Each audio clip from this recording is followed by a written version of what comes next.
même le roi bien aimé par les peuples népalais quand même. Donc quand même on a arrivé à la...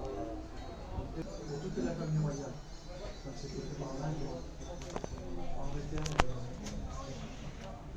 Donc entre-temps, on est quand même 996 au Népal, il y a eu une guerre civile et les États-Unis voulaient détruire le Népal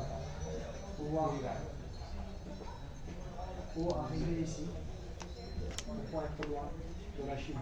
Et donc, ils ont créé ce type de parti politique, ils ont donné un nom, le nom Maoïste, ok, communiste, mais supposé le terroriste, ils ont appelé comme ça, on met les Népalais, en payant. Et donc, la plupart, donc, les chefs des Maoïstes, ils se sont restés à New Delhi, attaqué la poste militaire, la poste police, tout dans le Népal. Et pendant 10 ans, il y a eu plus de 17 000 morts et plus de 13 000 disparus. Et après, entre-temps, donc, ils aidaient ces groupes, comment dire, terroristes pour se battre, pour se défendre le gouvernement népalais. Et c'était du coup le peuple népalais. Il faut tout défendre, hein. Donc, si ces terroristes attaquent les polices à l'armée, les fonctionnaires, tout. Donc c'était pas possible. Donc, après, lui, il a acheté les armes.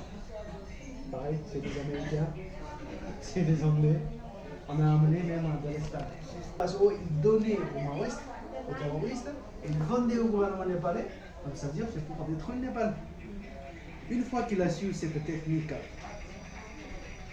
il s'est arrêté de faire amener. C'est le peuple népalais que Maoïstes, ce sont les Népalais. J'ai bien compris que c'est une bande qui a été créée pour détruire le Népal. Donc, le Maoïste tue, c'est les Népalais. Si le gouvernement le tue, ce sont les Népalais, parce que les Maoïstes sont les Népalais aussi. Donc, c'est des jeunes Népalais qui ont été formés pour être terroristes. Donc, après, il voulait quoi? Il voulait parler avec les peuples népalais que le problème du pays soit résolu en parlant, pas par la guerre.